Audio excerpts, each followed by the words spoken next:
August Ouais. 8. Oh, ça va? Oh, ça va toi? Yeah, I'm doing well. Doing great. Yep. Let's just wait few people joining. It's not Mhm. even yet time remaining 1 minute. Yeah.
Welcome, Tex. Welcome, Yannick.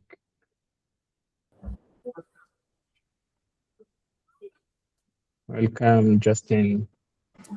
Thanks, my friends. How are you doing? I'm doing great. How about you? I'm okay too. I can Nice. swim. Yeah, yes, welcome. Sorry. It's his first time. I invited him to join also. Okay. Yeah. Welcome. Welcome, Justin. Thank you.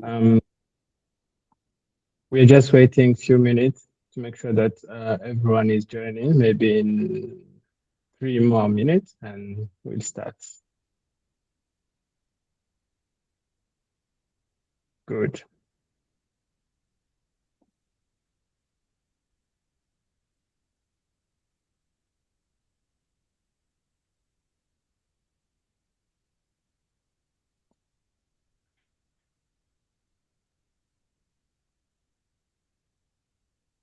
Welcome, Israel.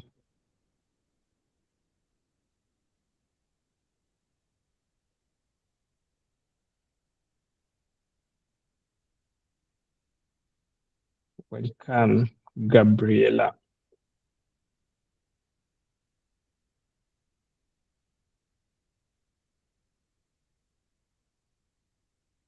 Um, let's wait 3 more minutes before we start. So we make sure that everyone is in.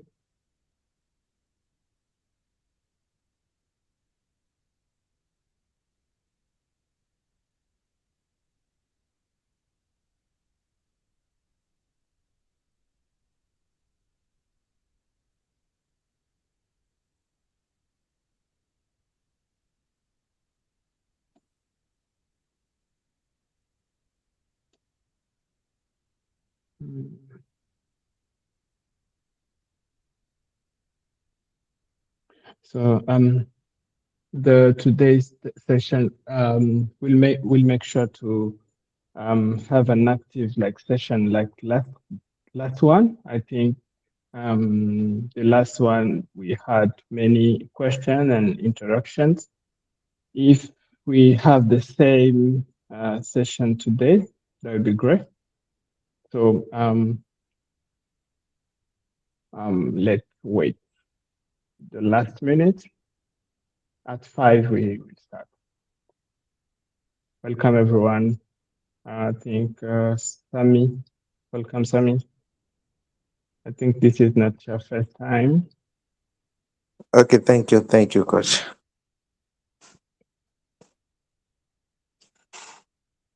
Good.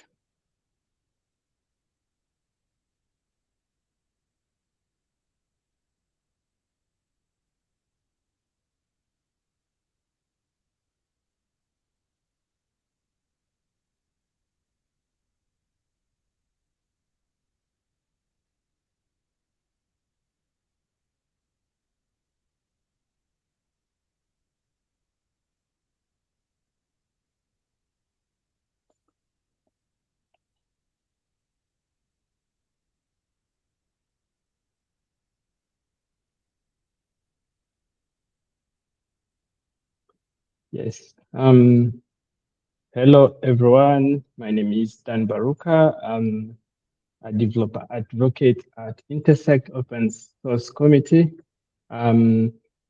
We have this session of developer experience every week. Sometimes we have the same session in the morning, and mostly I present my session at this time. So I'm not myself in the developer advocate side. We are 4. So maybe next time you will find another one, another guy, my colleague. So we mostly share the same type of content.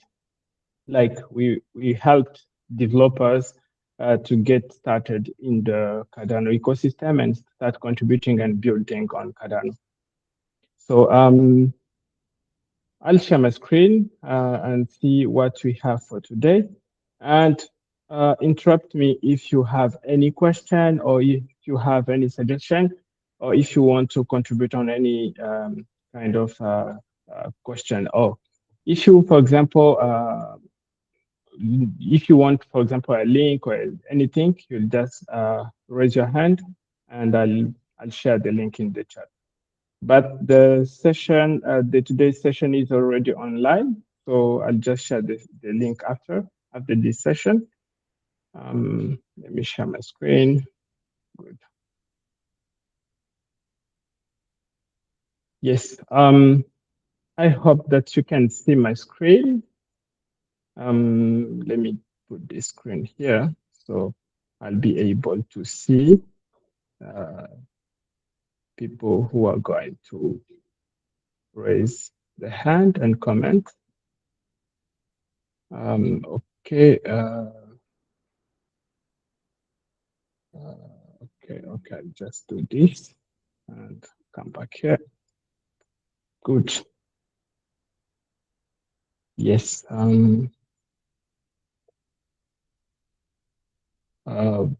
Good. So this is the session 19 for our core 2 in the developer experience session. So today we are going to talk about APIs and mostly open source API interacting with the blockchain. So the topic today is one API call to understand the Cardano, like mostly Cardano transaction. So we'll explain the full process of a transaction. As a developer or even just as Web3 enthusiast in Cardano, you need to understand how the process of transacting a value in the blockchain look like. So how Cardano is different to other blockchain. How does it really works in behind? So today we'll be seeing, last time I think in our previous session, we had the same process, but using CLI. But now in this session, we'll try to understand using an API because sometimes people are confusing when using CLI and when using API.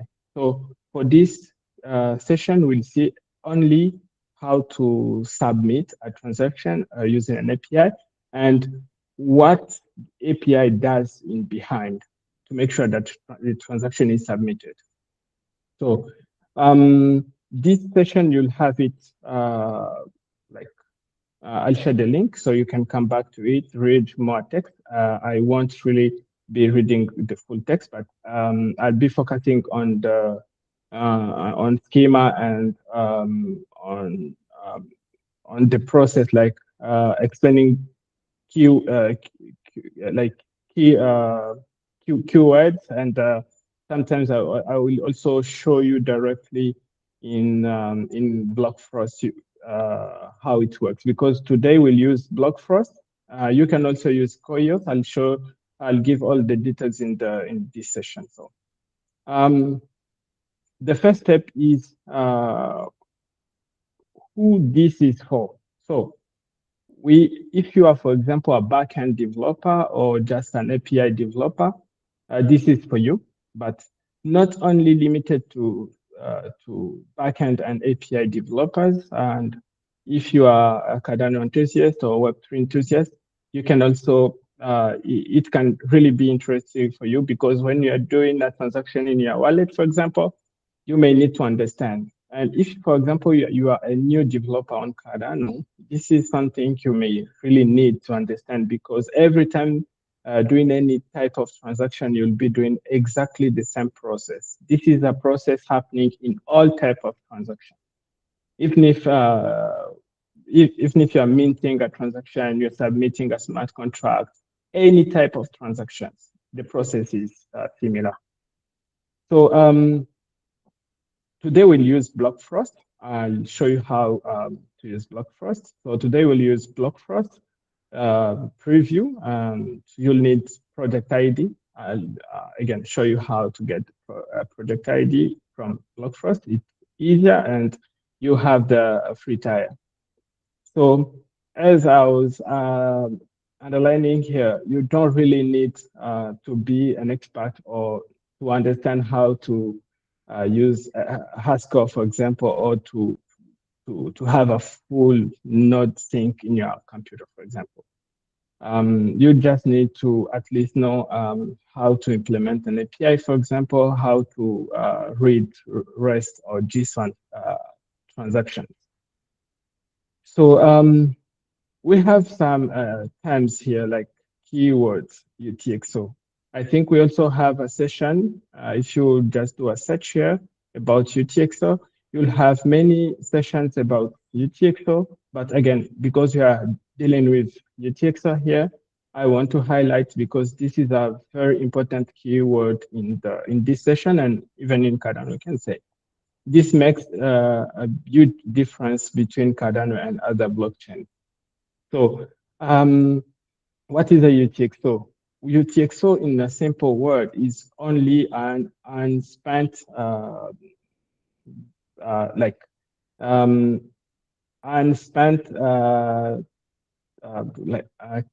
how can I say it? I want to make it very, very short. Like a UTXO, one UTXO is just a unspent transaction. Okay, a simple unspent transaction.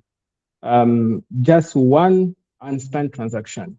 That's what we call UTXO. So in one wallet, in one address, you can have more than one UTXO. So you'll have many UTXOs in one address. We also have Lovelace, which is the smallest unit of ADA. One ADA equal to 1 million Lovelace. So if you see this in your transaction, don't think that you have 1 million ADA. You just have one ADA. We have BlockFrost. BlockFrost is just a hosted API that reads chains. I think in the open source, we had a session about the BlockFrost. Again, you do have it here, so I'm just highlighting so you know if you want to read more about a specific thing, you can go back and read it.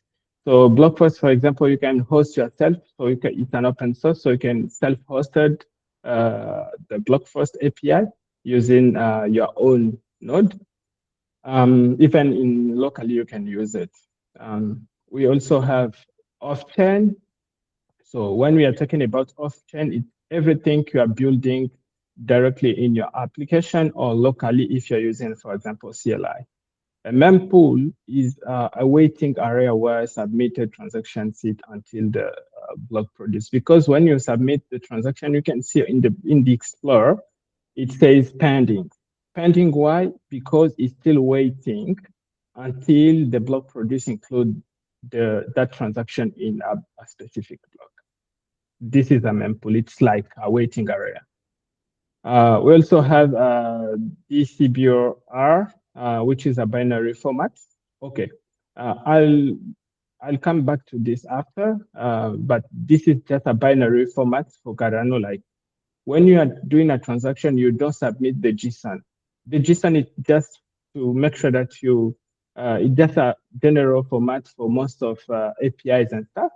But what we use when we're submitting a transaction, we use this CBOR format. Okay. Blockchain submit expect this format, not JSON. You'll just use JSON for block first. Even the output when you are receiving an output from block first, it comes from like a JSON, but this is only the SDK behind block first, which format is in JSON. Yeah. So this is an example of what we'll be using in this session. So when you are seeing a balance in your wallet, for example, 13.5 of ADA, doesn't mean you have it doesn't mean that like you have one UTXO which contain this balance. You may have more than one. You can even have 1 million UTXOs only for this balance. But for us, we'll split it in 3 UTXOs. One will have 10 ADA and the other one will have 3.5.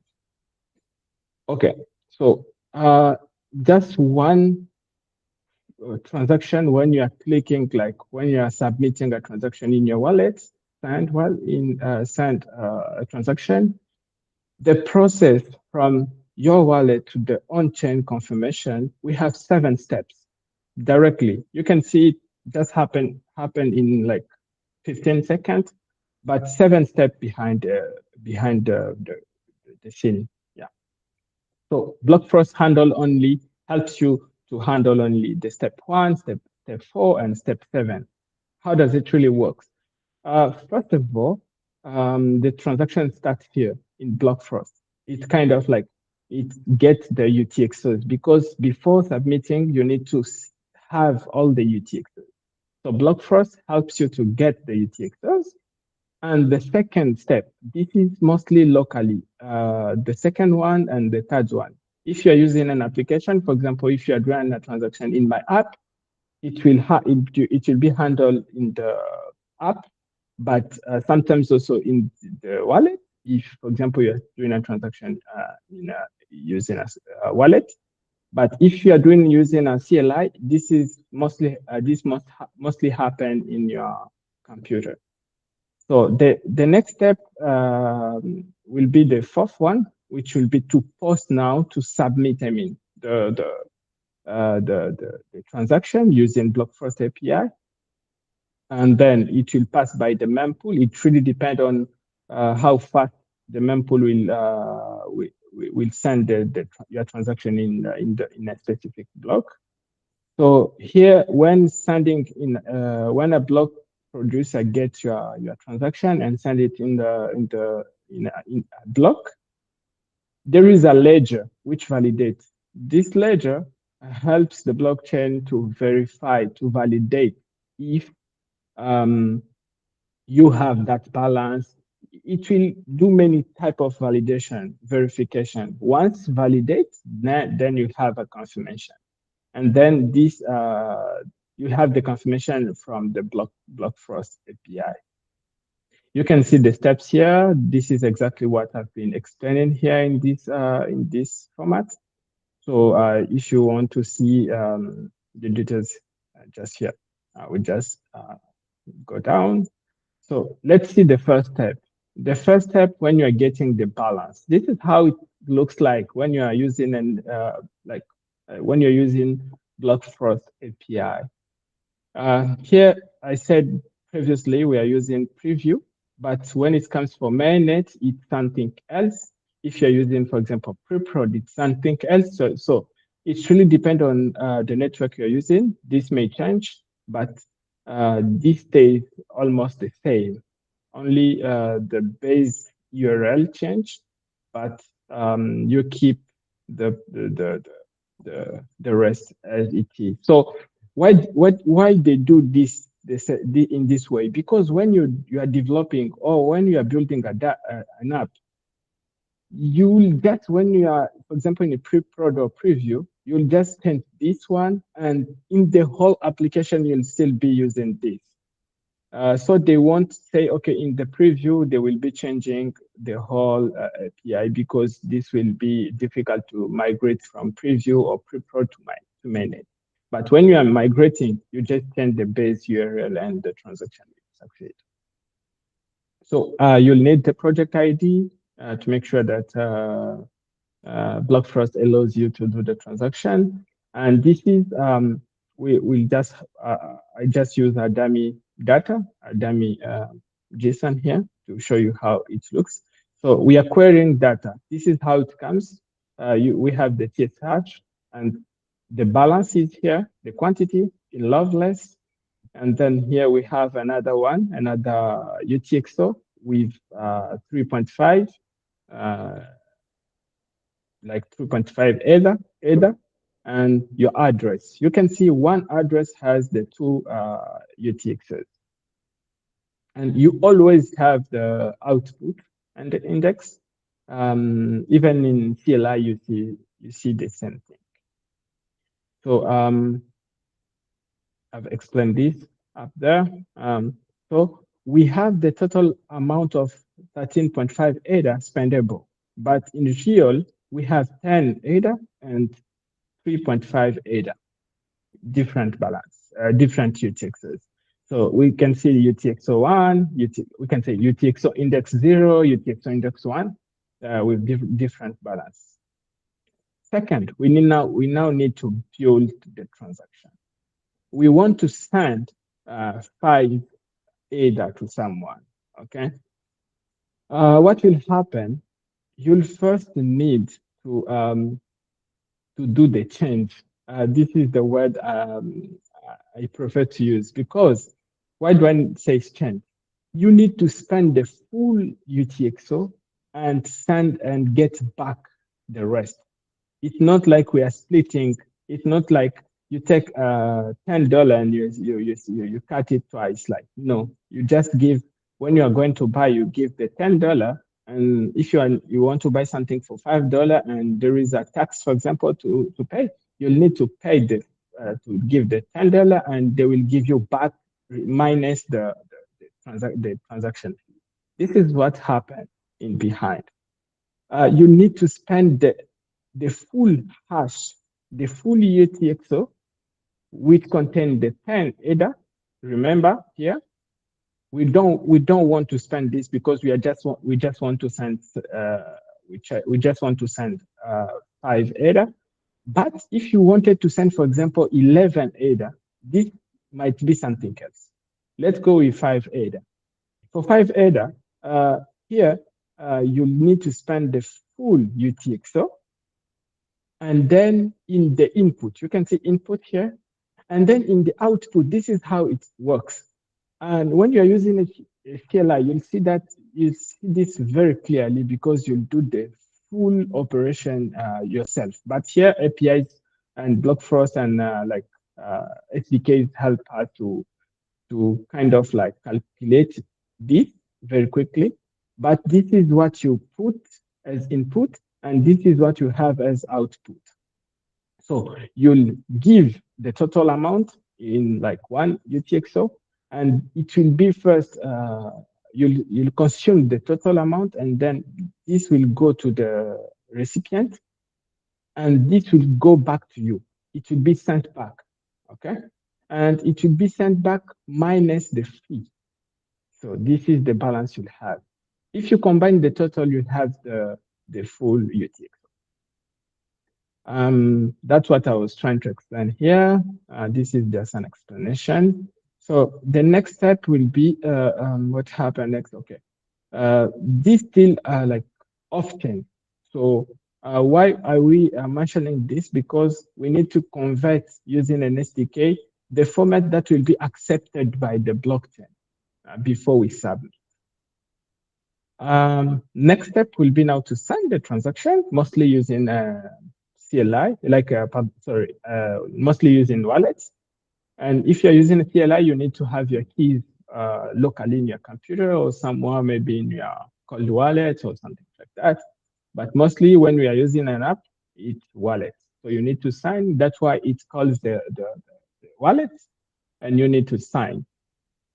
Okay, after signing, you'll have signed hash. This is the hash you'll have. Okay.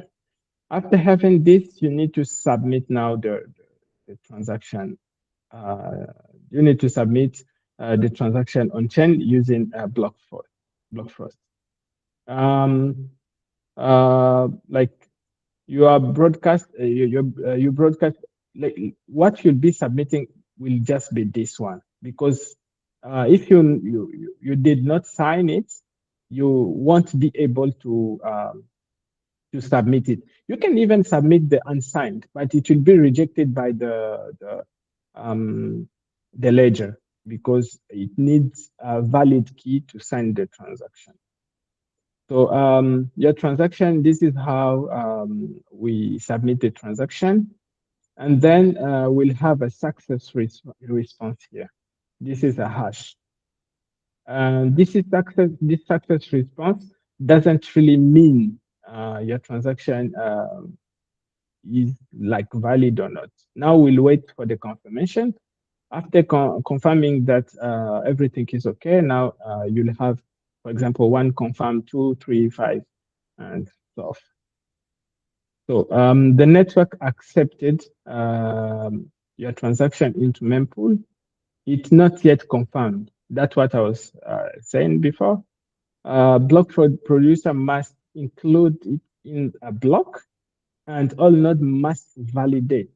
That's why even you can see, for example, when we are sending money, for example, in Binance, for example, or any other centralized exchange, they are waiting many validation from the block producers to make sure that after, for example, 30 confirmation, we can say that the transaction is valid, and we can move on, even not waiting the 100% of validation. After, for example, 30 or 15, even internally in Cardano, is after like 5, 6, 7, they can accept directly the transaction. For us, in using wallet, we don't even wait. After just 1, 2, 3, you can see the balance in your wallet, and that's it. That's okay. So this is again another way of seeing the transaction, how it works. Your app is here. We have Blockfrost and we have Cardano node.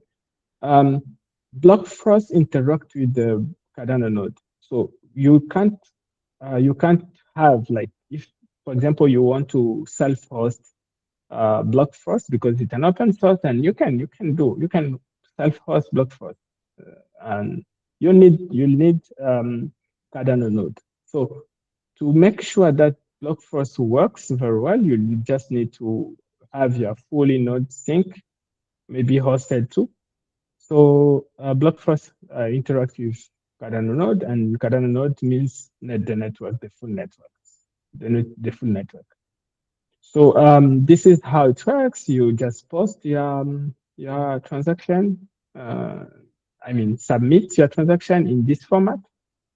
Blockfrost take it and forward it in the node. The node propagates to the mempool network, and after that, we'll have the confirmation from the network, and then Blockfrost will fetch the hash and show it in the app, and then from here we can be pulling and see how many confirmation the transaction has now. So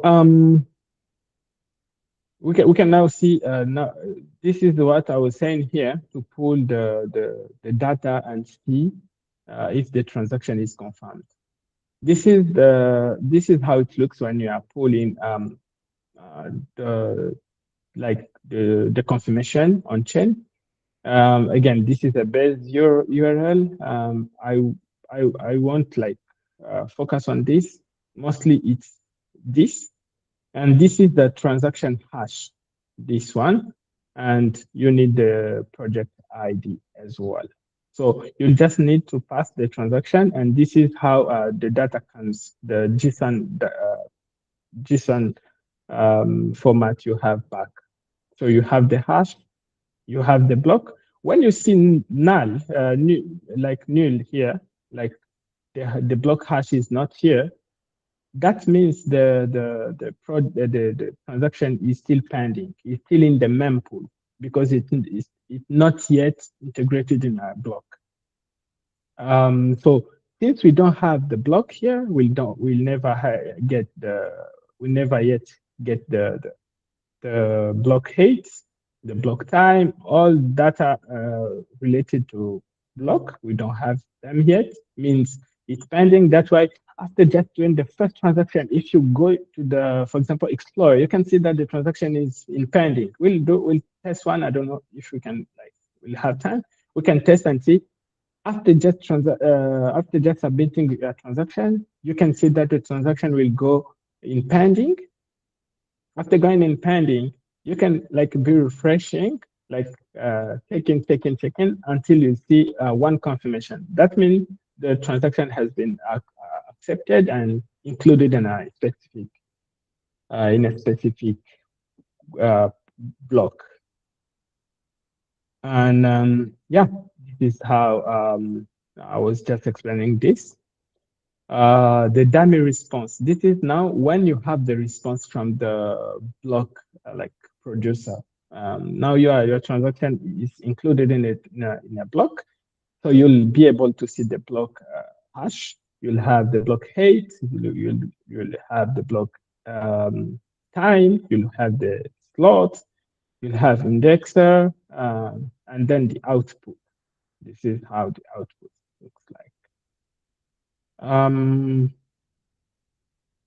Again, this is exactly what I was explaining. Hash of the block containing this transaction, block number, confirmation, everything, block time, and position of this TX inside the block. So remember that one block contains more than one transaction. It can even be empty. So we can have a block without the transaction. Validate contract from the ledger. Step 6 now will be to see the output. So input and output. Okay. It's kind of like you now see the full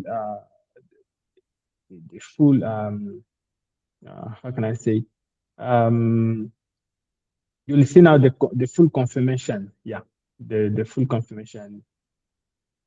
Yes, it's Pro. Yeah, I just wanted to ask a question before you jump in there. Yes. When you say it can be empty, does it mean something happened, the transaction failed, or something happened between then? That's why it came empty, or what can be a simple explanation when you have an empty response? Thank you.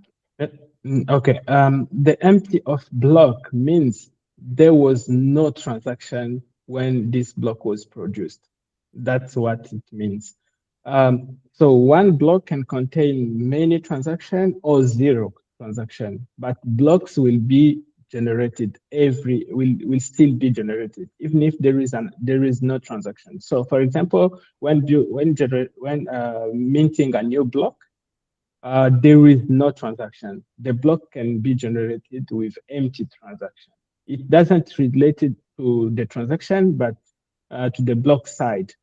So if there is a transaction, the block will have more transactions. So you'll have indexer here, like it's kind of number of transaction in one block. But again, here you can still produce an empty block. That's even what we call it. Empty block means there was a transaction of minting a block, but without any transaction inside. So the blocks comes empty. Yeah, I don't know if it's okay. It makes sense for you? Yeah, it's okay. Thank you. Okay. So yes, we want to, okay. Yes, Israel. Yes, you can speak. I think his mic is muted. Okay. Yes, you can ask the question in the chat directly. I can read it. And yeah. That's why I wanted to put my okay. This way I'll say it. Session. Okay. I can read the question. Okay, what happened when the transaction fell? Okay, yeah. So it will only fail at this stage. Wait. It will only fail here. It will only fail here because the ledger is the step validating a transaction, like checking if all verification are okay. So if it fails, you'll just have the block first saying transaction failed. It will never be confirmed here. That's only what happened. So you can do everything here. Like you can simulate everything until here. Mempool. Even the mempool will accept the transaction. But here now you'll get the confirmation if fell or not. Yeah. That's how it works when a transaction fails. Okay, the type of returns will have its first of all, you have the transaction. If you come back to, let me come here. Let me come when we were building the transaction, signing. So you can sign the transaction without having any even this balance. You know, you can simulate all this. You can sign because you have the key. But in the ledger, it's kind of like a source of trust. Like you can't pass this step like of verification here. Where is it again? You can't pass this step. Like you can't escape this step before having a confirmation from the network with block first. You need to have the confirmation here. Like, yes, I accept that this transaction is okay. He has like this balance and all the information are okay. Yes, we can confirm the transaction and include it in the block. Yes. Yes, exactly. The ledger is the secure guy in the transaction and validating everything. Yes. So again, for example, if you are using a CLI, you can do everything here until step 5 without needing any verification. You can do everything. You can confirm even a transaction. You can sign a transaction, but only here. When you are doing a CLI, you now understand that all the process before mempool and ledger, it's like only locally in your computer. So you do everything here. You have your wallets locally. You'll submit it using CLI. So from here, it will stay in the mempool until get the confirmation here. Once here the ledger confirmed, now it passes and say okay, yes, or fail. For example, you want to do 2 transactions at the same time. This even if you do two transactions directly in the same second. So it will take the first one, it will validate, then when the next one will come, the second one will just fail because the ledger will treat like each transaction separately. So the first one will succeed, the second one will fail. This is how it works. And again, since the transaction is here, we'll be able to see the transaction on chain because the ledger is in the network. Okay, I want you to understand. So once you are here, you are already in on chain. You are already on chain, but your transaction is not valid yet. So that's why you can see in the Explorer transaction fail because the transaction is on chain, but it doesn't have any approval. Yeah, that's how it works. Does it make sense, Israel? Yes, good. So if you have any other question, feel free to ask. Okay. Yes. I wanted to come back here because understanding the UTXO is a basic. Mostly, if you want really to understand the UTXO, you need to deal with CLI because CLI helps you to understand because you are doing all calculation yourself. Let's come back to the 10 ADA we had.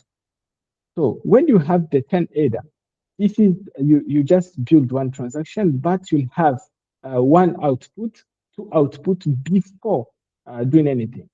So you only send this and the fee. This come back to your wallet. So we send you back the balance.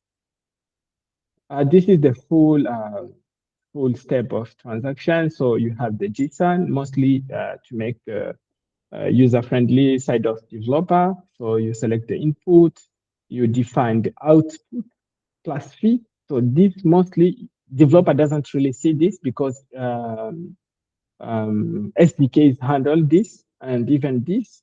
And even at this stage, it's mostly SDK plus wallet. Then here we have the block first to submit using their APIs. And after submission, we have the mempool here. And your transaction will keep staying here maybe for 2, 3, 5 seconds. And then after here, we'll have the block, the transaction included in the block, plus validation from the ledger. Okay, block first role, okay, network. So we can see the different role between the block first and the network. Read, return index, like block first reads the state already on chain, only read, nothing else when reading information of UTXOs. Building, block first doesn't like build and sign. You build using SDK. Like we do have many libraries on Cardano to build transactions. So we have many. And again, if you do search here, building transactions, you'll see we have a details and kind of list of packages you can use to build and sign the transaction. So block first doesn't really build. You build yourself in your application using an SDK or a library, or even yourself if you want. You can build it locally and give it to block first to submit. So on chain, nothing happened here. Nothing yet happened on chain. You are only locally. You stay locally. Then to write, block first only forward and return the hash. So after submitting, it's just returning the hash. But what's happening in the network, it starts from the mempool, block production, and then we have the ledger rules, which will be apply and check and verify. After confirmation, the next experiment starts again at read with updated UTXOs. So yeah, it's kind of a cycle. The guy who received the files will again start from the reading UTXOs. So he will have like one or two UTXOs coming from from on-chain, and then you'll have the 2 UTXOs. So, for example, if you had 3 UTXOs, you will now have 4 UTXOs because you had 3, and then we add 1 more. It's not like they will not like put them together. It will be separated. So this is how you can try yourselves. You need to go to BlockFrost. I don't know if we still have time. So this is the BlockFrost. Let me just, I think you'll have it in the documentation, but I'm just sending it in the chat. Okay, a minimum transaction. Yes, we definitely have a minimum transaction, but I don't really remember exactly how much is it. But the minimum transaction is not defined by the BlockFrost, but on-chain. Only the parameters from the ledger confirm if what is the minimum accepted on-chain. So you can send, for example, 0.000000 ADA. It may not accepted by the ledger. So there is a minimum. Again, we need to check how much is it, but that will be confirmed by the ledger. Yeah. So this is BlockFrost. So if you want, you can go to dashboard. You need to sign up here. Sign up. You just need to sign up very quickly. You don't need to pay anything. You don't need to pay like any, you don't need to put any Visa card or anything. It's really free for new project, even for production projects, since you don't have like, you can see pricing here. So it's free, even for mainnet, preview, pre-prod, midnight included, for those who knows midnight. So since you are under like around 1.5 million requests per month, you can still use this without paying anything. So daily, around 50,000 daily. That's enough. I don't know, maybe when you grow and want to scale, you can now start paying maybe this one. But again, you can see the difference is not that much. If you just have a simple project, the differences comes from now the number of projects. If, for example, you have 2, 3 projects, you may need to directly switch to this one, and 29 euros, and you have 3 webhooks. Yeah, for big project and developer side, you can use this one. And if you have a very huge project, you can customize by calling on getting in touch to the team.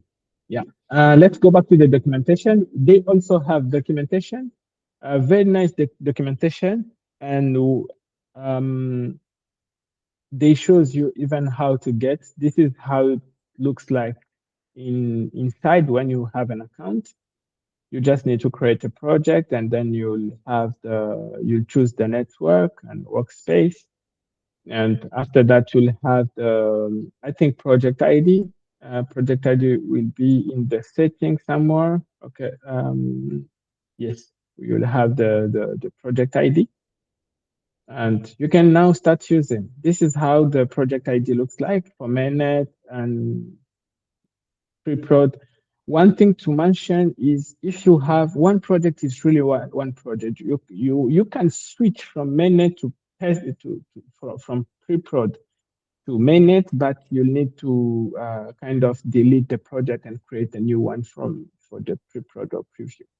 So if you want to keep the 2 project, like 2 project ID, maybe you need to pay the 29 euros. And again, we also have option of like Coios. It does the same as BlockFrost and almost the same pricing and stuff. Yeah. So if you want, you can go to the documentation, and this is an open source. You can also contribute on this to make maybe sure you understand. You can contribute on this project. It's one of the biggest open source in Cardano as well. So yeah. Let's come back here. So let me share first the link of the session before we leave this session. I don't know if you have any question now before we move to the next step. If you have any question, you feel free to raise your hand or write in chat. I can read it and answer directly. So after this session, if you want to rewatch or you want to send you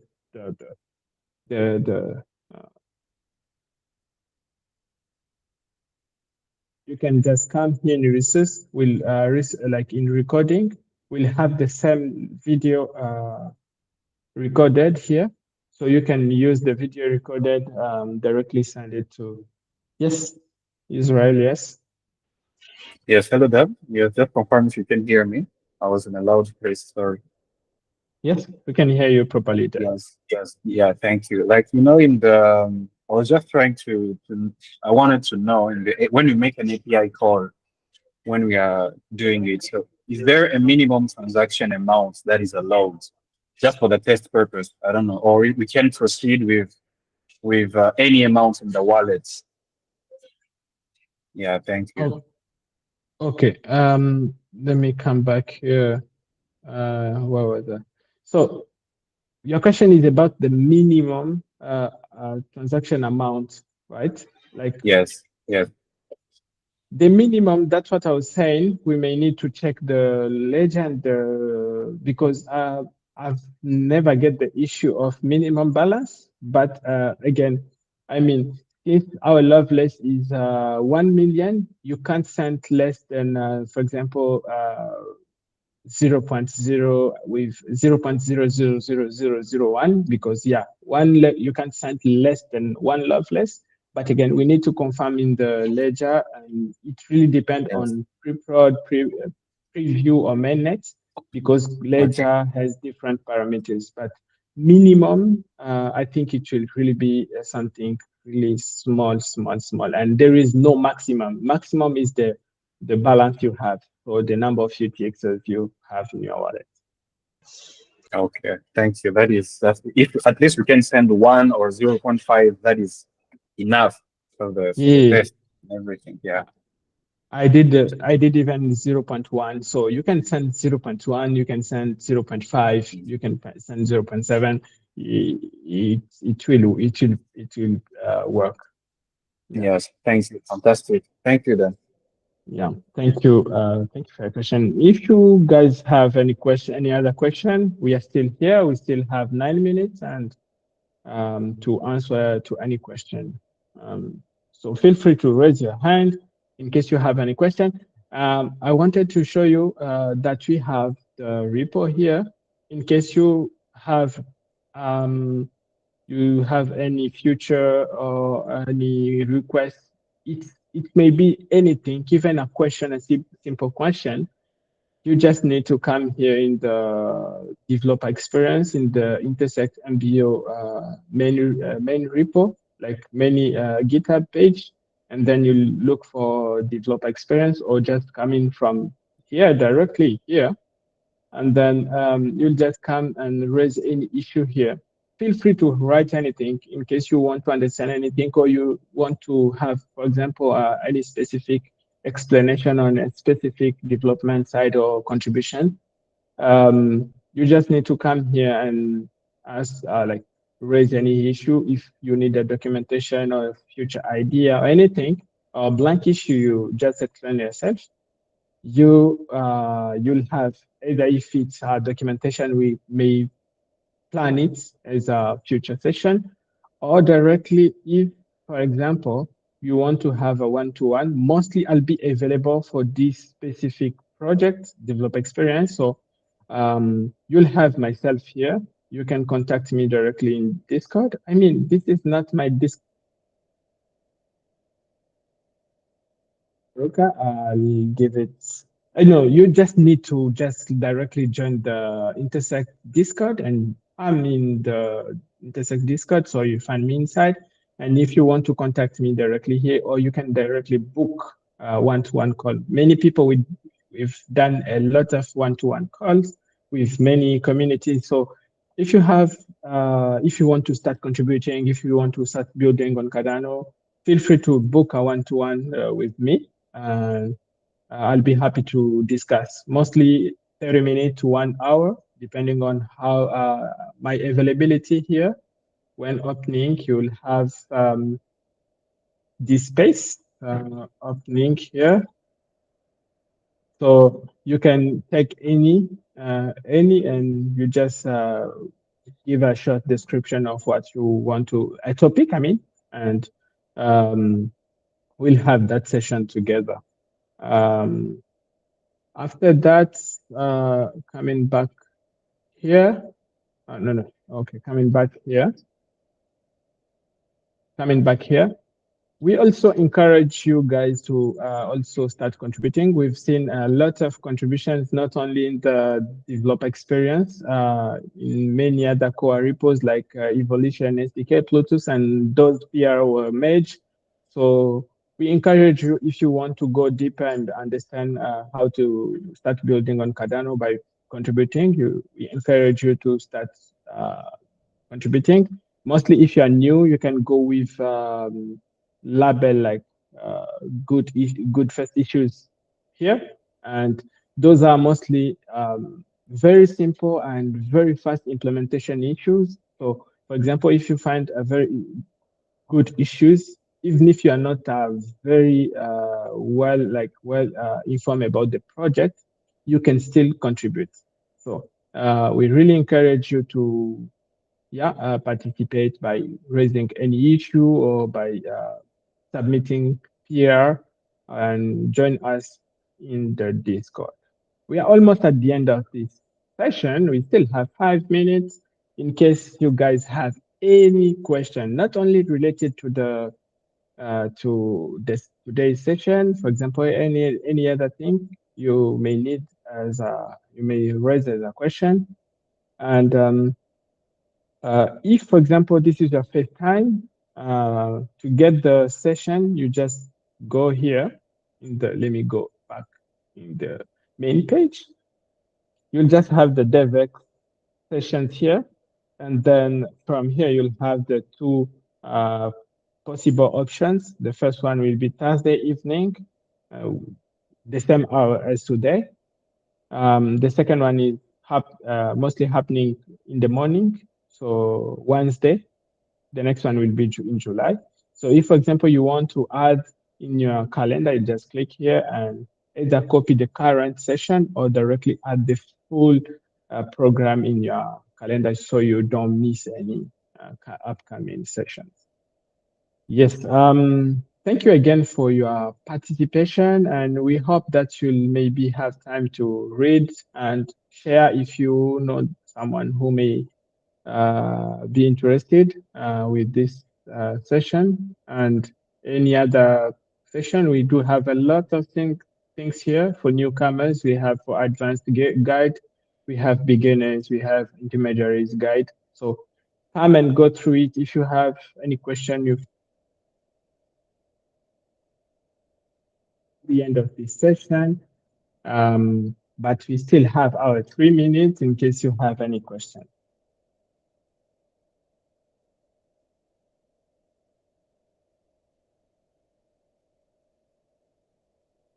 Yes.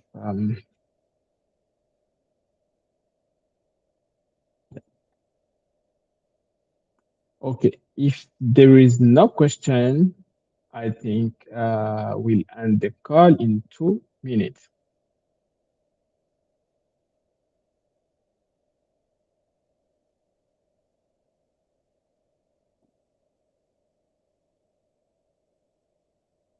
One last thing, let me just come here, and I think I need to really show this. Okay, let me share again my screen very quickly before the 2 minutes ends. So one last thing, if, for example, I hope that you can see my screen. So you can, if you find the session and the note session was not that helpful or was not well detailed, or even like I can say it was good, you can just come here, and down here you'll find your feedback. We really need this feedback sometimes to make sure that we can improve and see how we can change. Maybe we put a lot of text here, so we may need to put more visual stuff like images. But you can say, okay, no, by putting your feedback, or yes, by giving any feedback, so we can see how to improve if you are passing by the documentation. Thank you.